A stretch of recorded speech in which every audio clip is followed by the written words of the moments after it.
السلام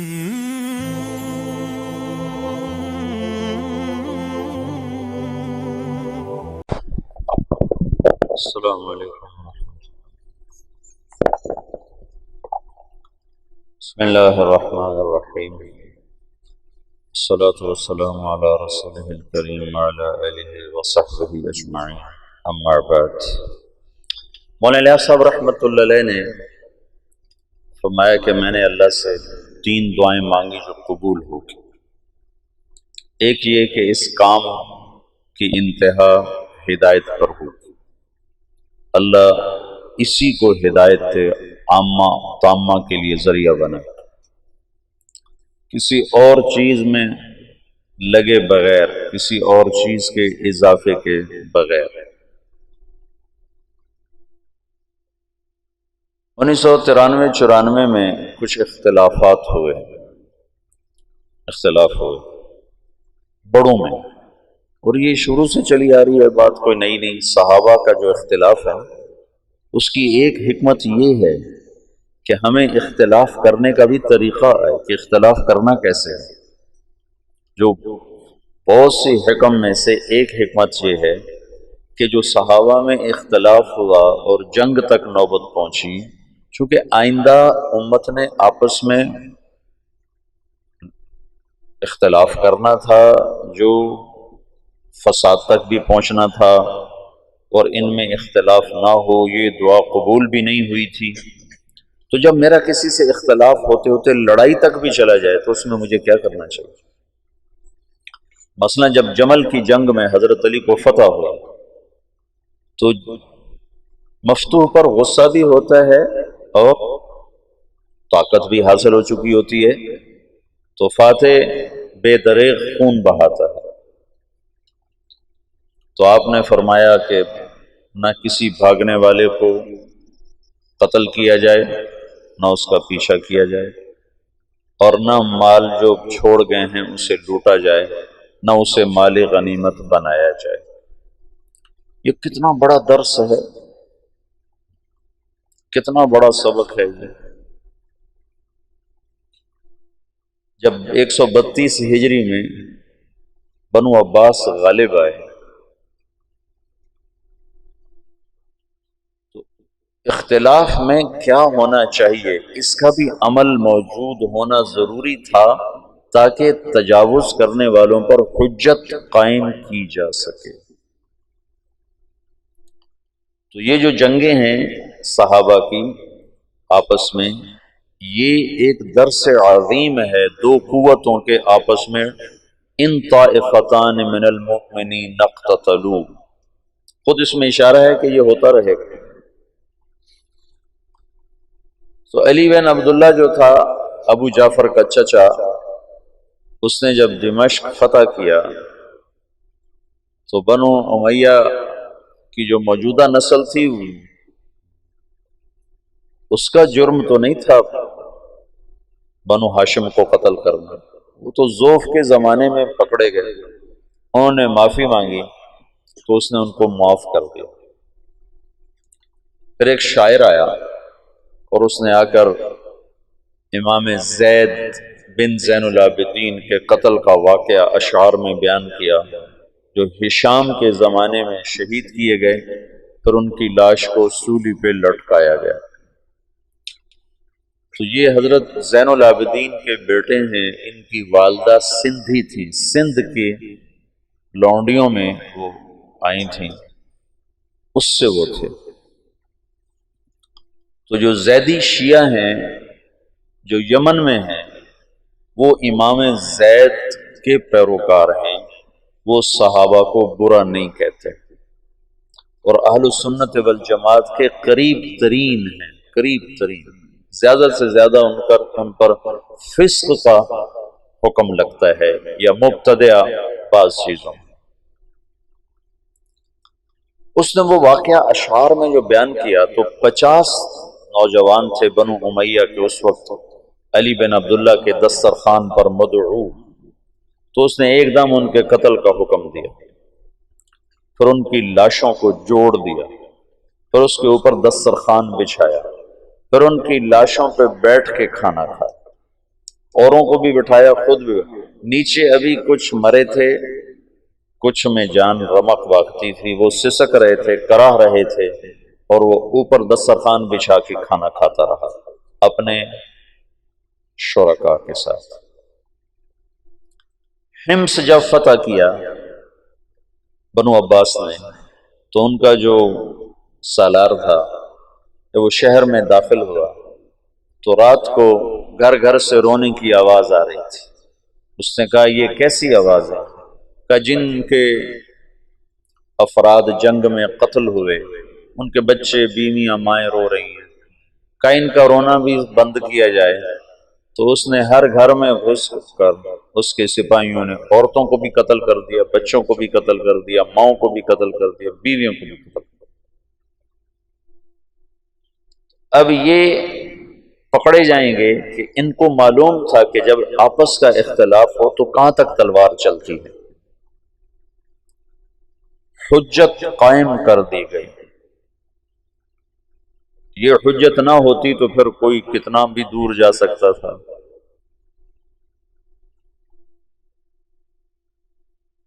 تو جب اختلاف ہوا 1993 میں تو مجھے ڈر لگا، وہ اتنا شدت اختیار کر گیا کہ مجھے ڈر لگا کہ شاید مولانا الیاس صاحب کی دعا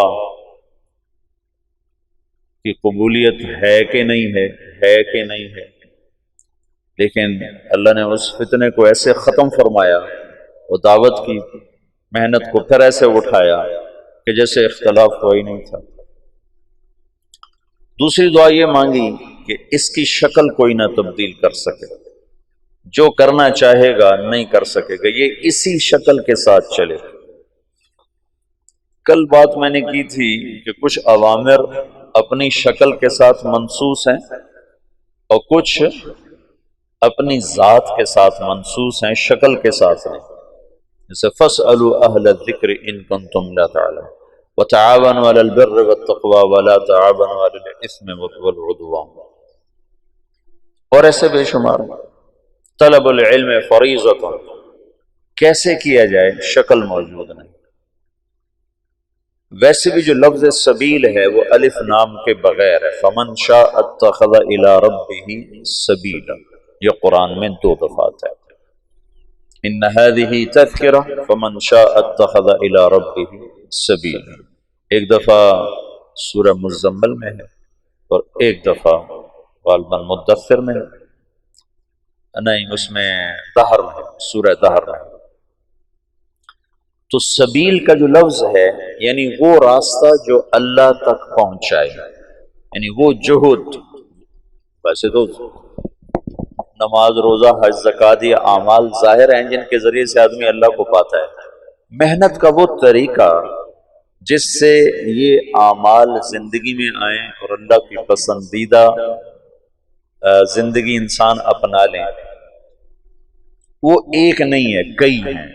فمن شاء اتخذ الی ربہ سبیلا، اگر اس پر ہوتا السبیلا تو پھر ایک ہی راستہ تھا، جب ہو گیا سبیلا تو راستے مختلف ہو گئے۔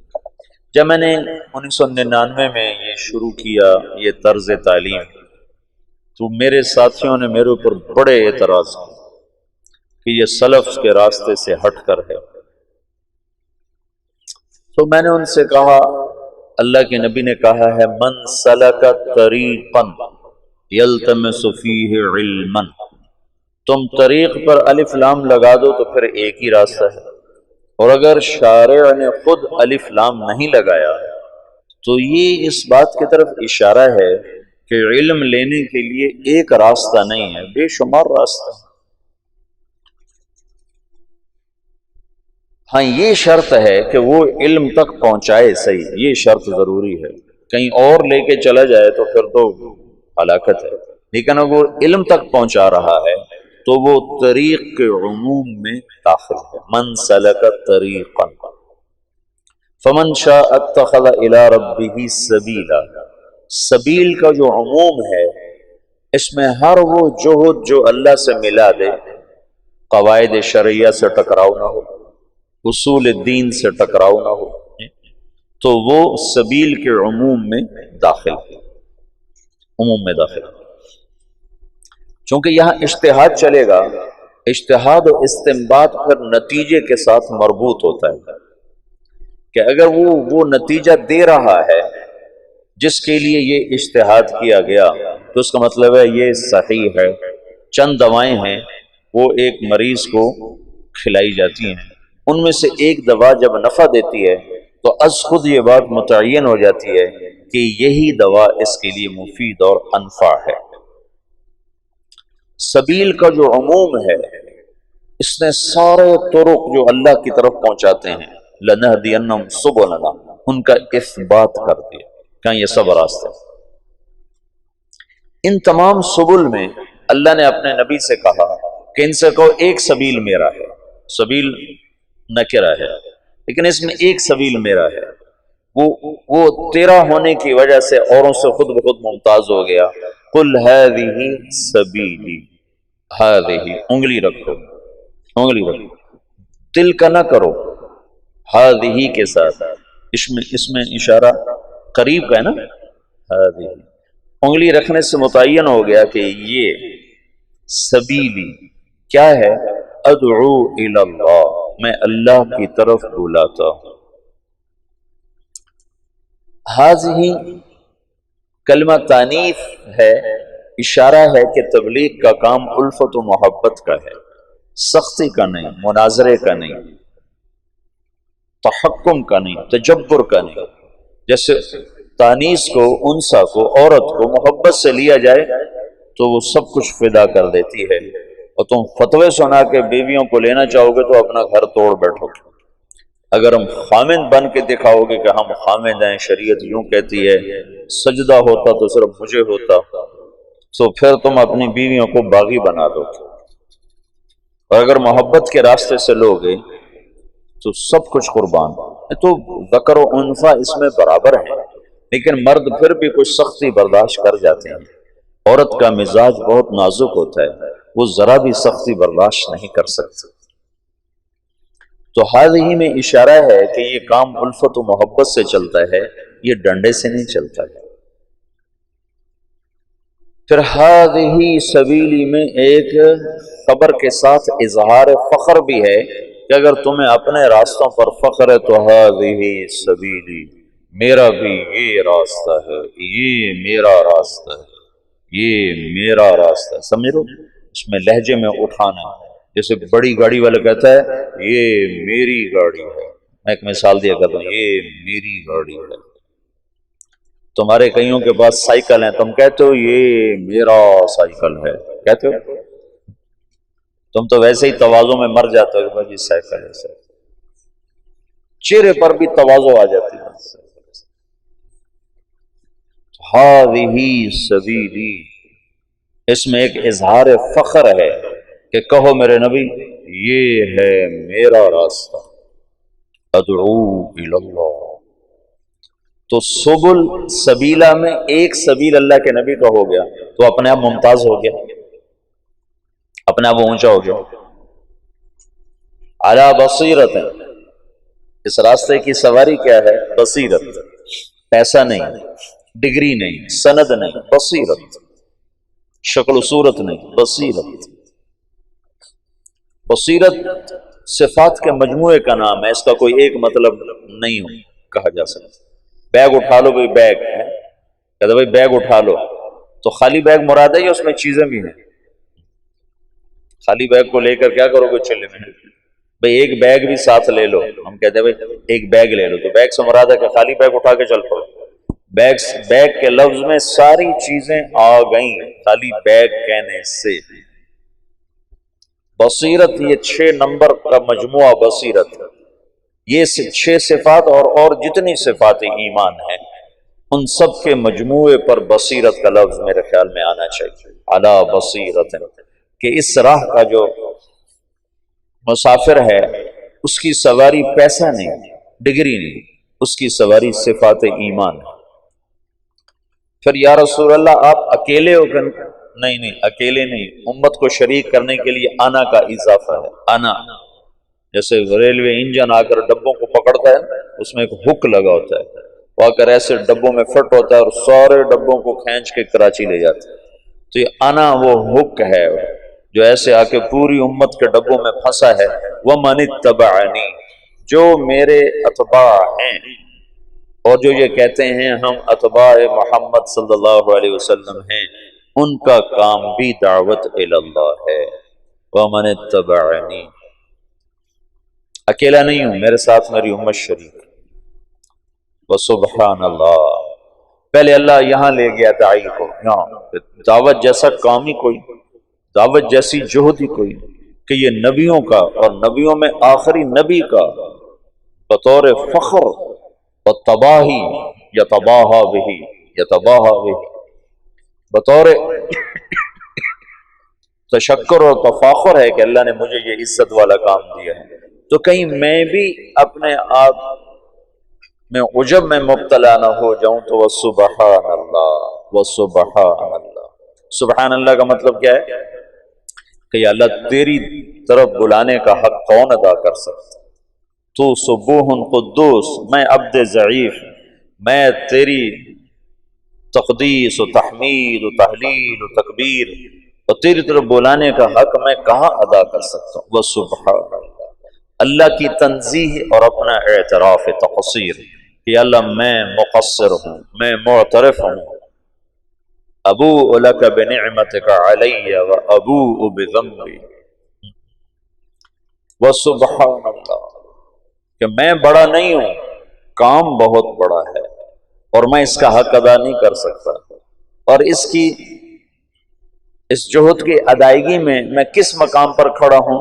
وما انا من المشرکین، میں 33 نمبر پر کھڑا ہوں، 33 نمبر۔ آپ میں پاس والا کتنے نمبر کو ہوتا ہے؟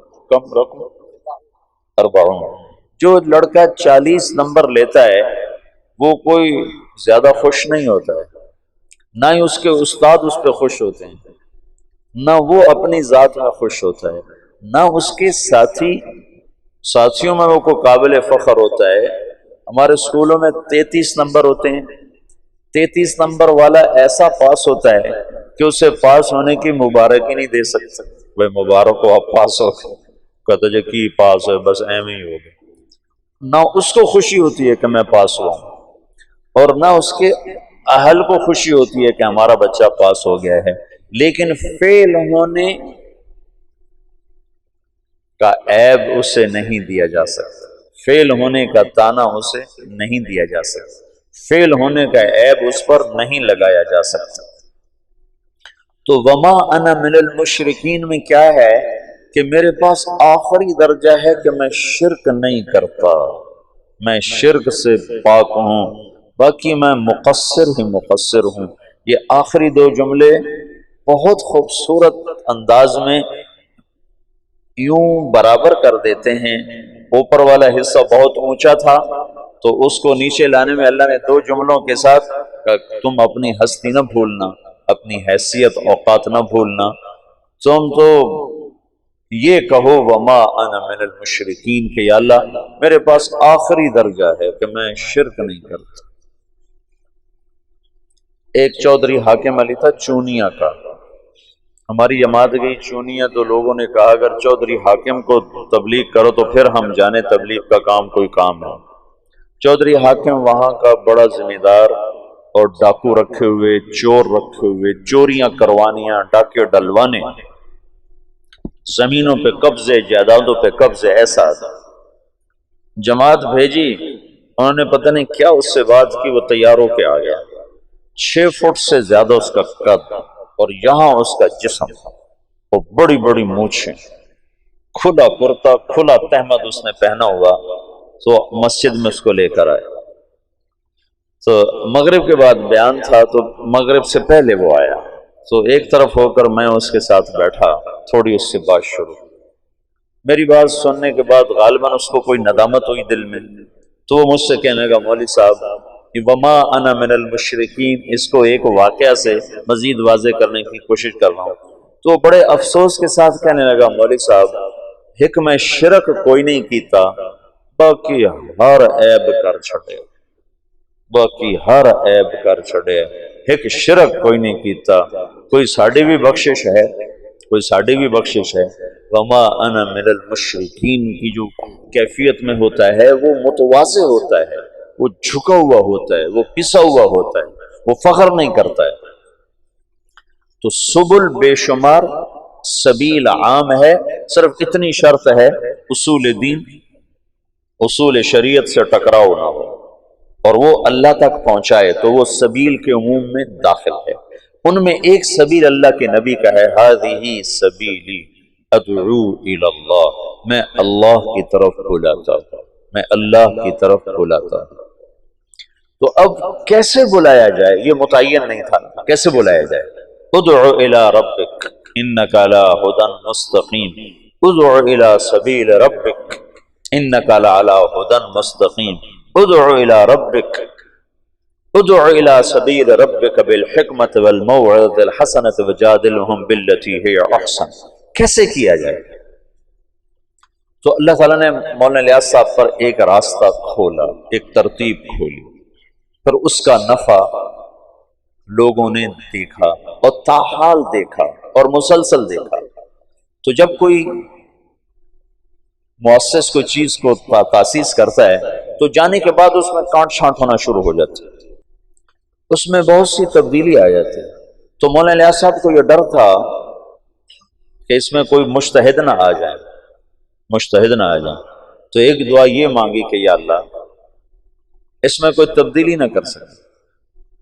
تو یہ دعا قبول ہوئی اور کہا کہ اس میں جو تبدیلی کرنا چاہے گا ہو نہیں سکے، ہو نہیں سکے۔ سب سے پہلے اس کی کوشش ہوئی مولانا یوسف صاحب کے، مولانا الیاس صاحب کے انتقال کے ساتھ ہی مولانا علی میاں رحمۃ اللہ علیہ جیسے علم کے پہاڑ، مولانا منظور نعمانی صاحب رحمۃ اللہ علیہ جیسے علم کے پہاڑ، دونوں حضرات کی میں نے زیارت کی ہے اور اللہ گواہ ہے جتنے بڑے وہ علم میں تھے اتنے ہی بڑے وہ تواضع میں تھے، ان کے چہرے پر ہی تواضع تھی۔ عجب، جس نے حضرت رائے پوری کی صحبت اٹھائی ہے اس کے اندر تواضع ایک وصف خاص بن کے ابھرا ہے۔ جب میں نے مولانا علی میاں کو دیکھا تو میں حیران ہو گیا، میں نے کہا یہ آدمی ہے جس کی دھوم سارے عالم میں مچی ہوئی۔ اگر مجھے کوئی بتاتا نہیں کہ یہ ہیں ابو الحسن علی تو میں کہتا ہے کوئی باہر سے دکاندار اٹھ کے آیا بیٹھا ہے کمرے میں۔ اتنا مطلب چہرے پر ہی ایسی تواضع، ایک آنکھ ان کی ضائع ہو گئی تھی پڑھ کے۔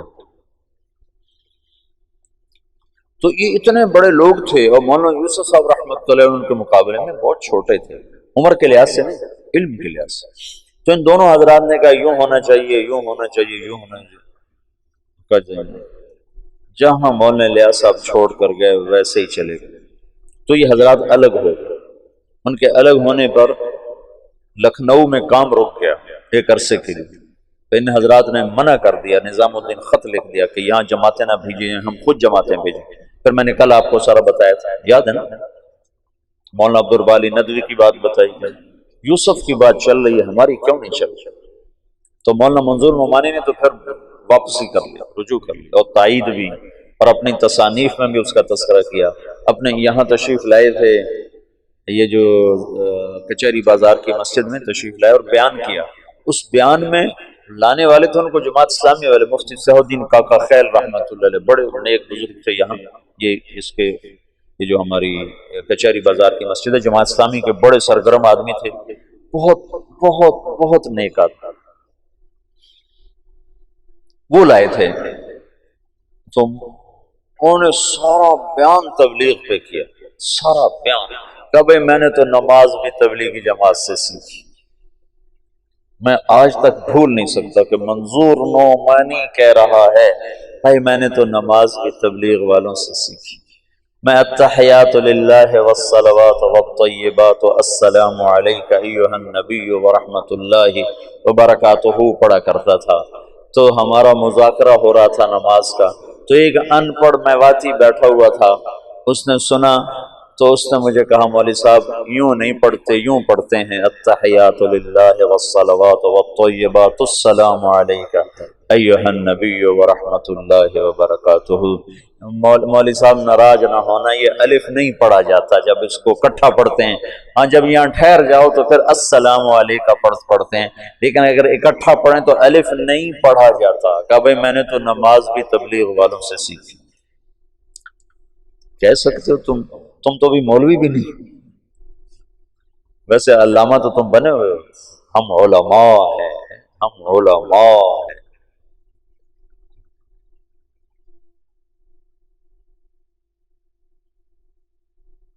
کہ بھائی میں نے تو نماز بھی تبلیغی جماعت میں سیکھی، انہوں نے مجھے اتحیات پڑھنے سکھائی، ان کا رجوع ہو گیا تھا۔ لیکن مولا علی میں رحمت اللہ علیہ بعد میں زبانی تو تعریف توصیف کے کلمات فرماتے تھے، لیکن کسی کتاب میں انہوں نے کوئی اشارہ نہیں کیا، اور وہ جب انہوں نے بیرون ملک میں تبلیغ کے اثرات دیکھے تو پھر جا کر ان کا دل نرم ہوا۔ اچھا وہ تو خارجی حیثیت تھی۔ 1996 97 98 میں تبلیغ کے روح رواں لوگوں نے تبلیغ کے نظام کو بدلنے کی کوشش کی۔ روح رواں جن پر تبلیغ گھوم رہی تھی، جو وہ اور تبلیغ ایک ذات بن جائیں، ان لوگوں نے اس کو بدلنے کی کوشش کی اور سارا زور لگا دیا۔ تو پھر مجھے مولانا الیاس صاحب کی یہ بات یاد آئی کہ یہ کام میں کوئی تبدیلی کرنا چاہے گا تو ہو نہیں سکے گی۔ تو میں نے کہا اب تو ہو رہی ہے، اب تو امیر کارواں خود کر رہا ہے، اب کیسے نہیں ہوگی؟ اوہو، لیکن جیسے سپرنگ ہوتا ہے نا، اس کو جتنا کھینچو جب چھوڑو تو پھر واپس اپنی جگہ پہ چلا جاتا۔ تو کو 5-6 سال 96 97 98 99 2000 5 برس مسلسل پورا زور لگا کہ اس میں کچھ تبدیلی کی جائے، اجتہاد کیا جائے، یہ ٹھیک نہیں، یہ ٹھیک نہیں، یہ کیوں جائے، یہ کیا جائے، یہ کیا جائے، اور کرنے والے اعلیٰ سطح کے لوگ۔ تو وہ اس بندے الیاس کی دعا قبول تھی، اس کو اللہ نے اسی نہج پر رکھا تو وہی گشت ہے، وہی تعلیم ہے، وہی بیان ہے۔ اور تیسرا یہ فرمایا، وجہ اس کی یہ ہے کہ جب تک اللہ تعالی کی طرف سے نفع کی شکلیں قائم ہوتی رہتی ہیں تو انہی کو بڑھایا جاتا ہے۔ نظام الدین سہالوی صاحب کا انتقال ہوا تھا 1747 میں، 1747۔ ہم نے بہت کچھ بدلا، لیکن ابھی بھی زیادہ انہی کی صرف ابتدائی عربی کا نصاب بدلا ہے، قدوری نظام الدین سہالوی کی تجویز کردہ ہے، اور ہدایہ نظام الدین سہالوی کی تجویز کردہ ہے، اور اوپر والی اصول فقہ، اصول حدیث کی کتابیں ساری ان کی تجویز کردہ ہیں، اور یہ احادیث کی کتابیں ساری انہی کی تجویز کردہ ہیں۔ 1747 1847 1947 2010 کوئی 250 برس گزر چکے ہیں۔ اس شخص کی تجویز کو اللہ نے پسند کیا اور اسی پر بنیاد بنتی جا رہی ہے، بنتی جا رہی ہے۔ تو جب تک کوئی چیز نفع پہنچا رہی ہوتی ہے تو اللہ تعالیٰ اس کو باقی رکھتا ہے، کیونکہ دین کو اللہ نے باقی رکھنا ہے، اور جب اس کے نفع گھٹنا شروع ہوتے ہیں تو از خود اس میں تبدیلی آنی شروع ہو جاتی ہے۔ تو مولانا الیاس صاحب نے اللہ سے یہ مانگا، اللہ نے ان کو دیا۔ تیسری بات یہ تھی جو مخالفت کرے گا ہلاک ہو جائے گا، جان بوجھ کر جو مخالفت کرے گا اللہ اس کے ٹکڑے ٹکڑے کر دے، یہ کہا اس کے ٹکڑے ٹکڑے کر دے۔ ایک دلیل کی وجہ سے مخالفت کر دے، وہ تو کوئی کتنی بڑی فتویٰ دے دے پھر بھی اس کو ہم معذور سمجھیں گے کہ دلیل سے بات کر رہا ہے، لیکن جاننے کے بعد کوئی مخالفت کرے گا تو اللہ اسے ہلاک کر دے گا۔ تو یہ کتنا بے جان سا گشت نظر آتا ہے تمہارا۔ ایسے ہی ہر مسجد کا حال ہے، تبلیغ والے 50، گشت کرنے والے 5، اور تبلیغ کا متعارف 2000 اور بیٹھنے والے بیان میں 20۔ یہ آپ سارے فیصل آباد میں جاؤ، آپ کو ہر مسجد میں گشت نظر آئیں گے، تھکے ہوئے، مرے ہوئے، بولنے والے بول رہے ہوتے ہیں کہ جلدی سے کہیں کول بولو کون کون تیار۔ چونکہ آگے بیٹھنے والے جو سارے مراقبے میں بیٹھے ہوتے ہیں تو بیچارہ بولنے والا کیا بولے، سارے جو سر جھکا کے بیٹھے ہوتے ہیں تو بولنے والے کی ویسے ہی ہمت ختم ہو جاتی ہے. تو دیکھنے میں یوں نظر آتا ہے کہ یہ کیا مرے مرے گشت ہیں، اس سے تو کچھ بھی نہیں ہونا چاہیے. لیکن جب اجتماع ہوتا ہے تو لوگ کہاں سے آ جاتے ہیں. جب ہم دنیا میں پھرتے ہیں تو وہاں اس کے اثرات کیسے نظر آ جاتے ہیں. ساری دنیا میں یہاں یہ پیچھے عصر کے بعد چل رہا تھا، 3 نوجوان آئے. میں نے کہا کہاں سے آئے ہو؟ کہا جی ہم اسپین سے آئے ہیں. میں یہ سمجھا یہ اسپین سے آئے ہیں، اسپین، ہسپانیہ، اٹلی کی، یہ فرانس کے ساتھ. تو مجھے یہ، میں نے کہا پاکستان میں کہاں کا ہوگا؟ جو گجرات ہے. تو میں یہ سمجھا کہ یہ ان پڑھ لوگ ہیں، مزدور. تو اسپین کو اسپینے کہہ رہے ہیں، پنجاب میں اسپینے چو آئے ہیں، اسپینے چو. جس میں میں ناروے گیا تو ایک ہماری وہاں رشتے، میرے ماموں کی بیٹی رہتی ہے، تو کہنے لگی ویکھیا ساڈا ناروا. میں کہا ویکھ لیا ناروا. ویکھیا ساڈا ناروا، میں کہا ویکھ لیا تیرا ناروا. میں کہا یہ ان پڑھ ہیں تو یہ اسپین کو اسپینے کہہ رہے ہیں. لیکن پھر مجھے خیال ہے، میں نے کہا بھائی کہاں سے آئے ہو؟ کہا جی اسپینے سے آئے ہیں. پھر ان کا اسپینے سے. پھر مجھے شرم آئی کہ میں ان کو ٹوکوں، پتہ نہیں یہ غلط کہ میں غلط. میں نے تیسری دفعہ کہا، میں نے کہا کہاں سے آئے ہو؟ تو وہ سمجھ گئے کہ ان کو پتہ نہیں چل رہا. تو کہنے لگے مولانا صاحب اسپینے ایک جزیرہ ہے جو جاپان سے بھی اوپر ہے، جاپان کے اوپر امریکہ کے تابع. ہم وہاں سے آئے ہیں، وہاں سے جاپان سے 3 گھنٹے کی فلائٹ ہے. تو میں نے کہا ادھر کدھر آ گئے، میرے پاس کیسے آ گئے؟ کہا جی آپ کی کیسٹیں وہاں بھی چل رہی ہیں. ادھر کیسے چلے؟ کہا ادھر تبلیغ کا کام ہو رہا ہے. میں نے کہا وہاں کون پہنچ گیا؟ پاکستان سے. تو میں آج پہلی دفعہ اسپینے کا نام سن رہا ہوں. کہا جی آسٹریلیا سے جماعتیں پہنچی وہاں چلے چلے، چونکہ آسٹریلیا وہاں سے قریب ہو جاتا ہے. آسٹریلیا سے وہ جزیرہ کوئی 4 گھنٹے کا جہاز بن جاتا ہے. کہا جی آسٹریلیا سے جماعتیں ہمارے پاس آئیں، ہماری ساری راتیں کلب میں گزرتے تھے، ناچ گانے میں گزرتے تھے. اور وہاں بہت بڑی جامع مسجد ہے اور اس میں کوئی 1 لاکھ کی آبادی ہے، 10-15 ہزار مسلمان ہیں. اب ان کی راتیں کلب کی بجائے مسجد میں گزرتی. اور ہمارے امام صاحب ہیں بنگالی، وہ کہیں سے آپ کی کیسٹیں لائے تھے جب بنگلہ دیش گئے تھے، تو اس کے بعد سے آپ کی کیسٹیں وہاں بہت چل رہی ہیں. اور آس پاس جتنے جزیرے ہیں سب میں تبلیغ کا کام ہو رہا ہے. اب بتاؤ کوئی مدرسہ یہاں تک پہنچ سکتا ہے؟ کوئی خانقاہ یہاں تک پہنچ سکتی؟ اور دیکھنے میں یہی گشت تمہیں نظر آ رہے ہیں. تم بادیوں نظر میں دیکھو گے تو کہو گے یہ کیا ہے. خود اپنے آپ کو بھی کئی دفعہ خیال آتا ہے. لیکن جو چیز اللہ کے ہاں قبول ہو جاتی ہے اس کے اثرات بارش کے قطروں کی طرح آہستہ آہستہ آہستہ پڑتے رہتے ہیں اور بات آگے چلتی رہتی ہے. تو سارے عالم کے انسانوں تک اللہ تعالیٰ نے اپنے پیغام کو پہنچانے کی ایک شکل قائم فرما دی. تو میرا یہ جی چاہتا ہے کہ تم انشراح صدر کے ساتھ اس میں چلو. تو یہ صفات کو سیکھنے کی محنت ہے. اگر تو تبلیغ کا کام صرف تقریر کی محنت ہو پھر تو تم میں سے کسی کو جانے کی ضرورت نہیں. اگر معلومات کی محنت ہو پھر بھی تمہیں جانے کی ضرورت نہیں کہ تمہیں تبلیغی معلومات ساری حاصل ہیں. تم 6 نمبر پر تقریر کر سکتے ہو، تم بعض بچے بہت اچھی کر سکتے ہوں، لیکن یہ ان 6 صفات کو اندر اتارنے کی اور پورے عالم میں پہنچانے کی محنت ہے. اور ابھی پاکستان میں بھی ایک بے بہا خلقت ایسی پڑی ہے جو تبلیغ کے کام سے ناآشنا ہے، جنہیں پتہ ہی کوئی نہیں تبلیغ کیا کام ہے. اور سارا عالم تو پھر سارا عالم ہے. یہ ایک رخ. دوسرا رخ میری ذات سے متعلق ہے کہ میں خود ان ایمانی صفات میں آگے بڑھنا چاہتا ہوں. صرف میں تقریر کے لیے یقین کی کلمے کی بات کرنا تقریراً نہیں ہے، قلباً چاہتا ہوں. نماز پہ صرف بولنا نہیں ہے، نماز پڑھنا چاہتا ہوں. علم پہ صرف تقریر نہیں ہے، علم کا تاثر چاہتا ہوں. ذکر پہ صرف بیان نہیں ہے، میں ذاکر بننا چاہتا ہوں. اخلاق پہ صرف گفتگو نہیں ہے، میں اخلاق والا بننا چاہتا ہوں۔ اخلاص کے صرف نقطے بیان کرنا نہیں ہے، میں مخلص بننا چاہتا ہوں۔ تبلیغ کی صرف قرآن و حدیث سے دلیل دینا نہیں ہے، میں تبلیغ والا بننا چاہتا ہوں۔ مولانا الیاس صاحب فرماتے تھے میں اس کام سے دو باتیں چاہتا ہوں، ایک اندر ایک باہر۔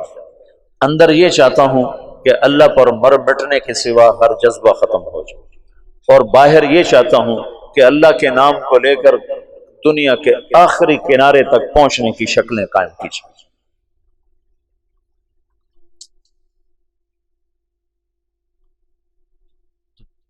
تو کلمے کا جو یقین ہے یہ تو ہم مدرسے میں نہیں پڑھاتے، ہم تو کلمے کی لغوی چیز آپ کو بتاتے۔ تمہارے استاد شیخ رمزی فرما رہے تھے کہ ان کے استاد صاحب نے لفظ اللہ پہ 1 مہینہ تقریر کی دارالعلوم میں، 1 مہینہ۔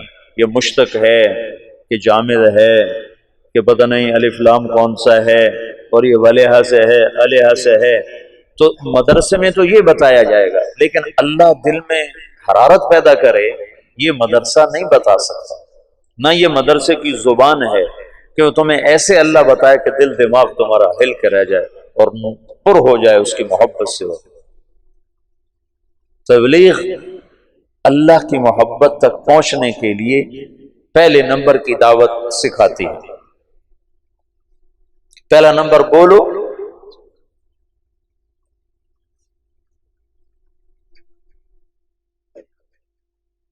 بولنے میں تم انتظار کرو کہ میرا بیان رکھا جائے، اور میں تمہیں بار بار کہہ رہا ہوں بیان کے شوقین نہ بننا ورنہ مجھے بدنام کرو گے۔ میں پہلے بدنام ہوں تبلیغ میں، تم اور نہ مجھے بدنام کرنا کہ تم بیان کے لیے آگے آگے ہو جاؤ کہ میرا بیان رکھو میرا بیان، پیچھے پیچھے رہو پیچھے پیچھے رہو۔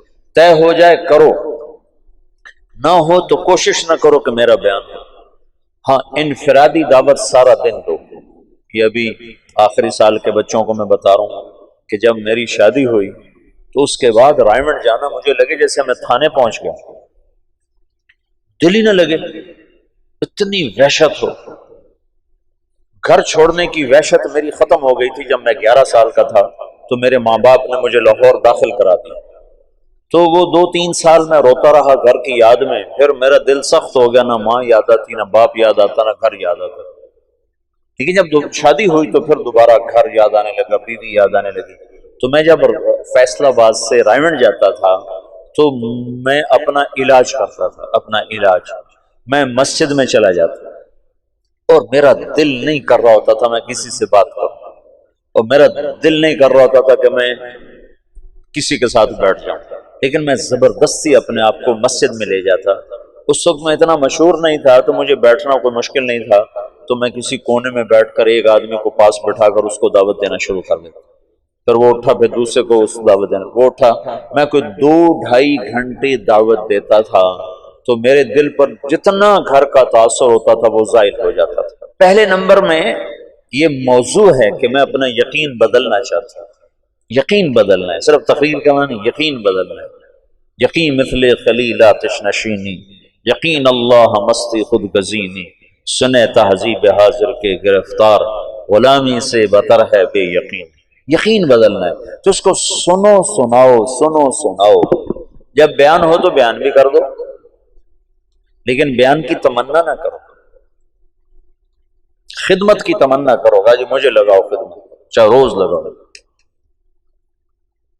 جب میں ایسا مشہور نہیں تھا تو میں خدمت کرتا تھا، عمومی گشت میں ضرور جاتا تھا، جب تک لوگوں نے مجھے تنگ کرنا نہیں شروع کیا میں عمومی گشت میں نے نہیں چھوڑا۔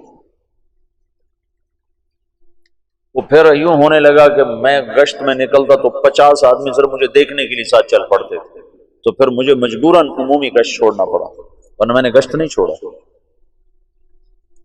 تبلیغ کا کام بولنے میں جلدی آ جاتا ہے، کرنے میں جلدی آ جاتا ہے، کرنے میں جلدی آ جاتی ہے۔ تو لوگ سمجھتے ہیں ہمیں تبلیغ آ گئی ہے، مرتے دم تک جاہل بنا کے سن، اور محنت کرو، کوشش کرو۔ یہ میرے ساتھ شلے میں تھے مدرسے کے بچے، ایک احترام تھا، اور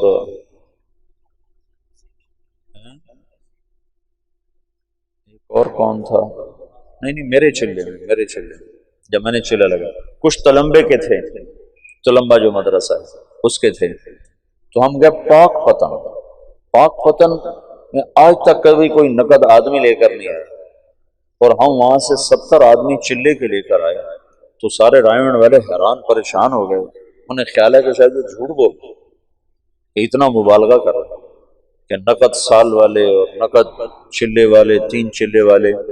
تو یہ سارے نوجوان، وہ 2 لڑکے طلباء کے تھے، ایک یہ احترام تھا یہاں کا، یہ رات 2 بجے تک گشتیں کرتے رہتے تھے، اور کبھی ایسا بھی ہوا کہ عشاء کے بعد گئے اور فجر کی نماز پہ واپس آئے۔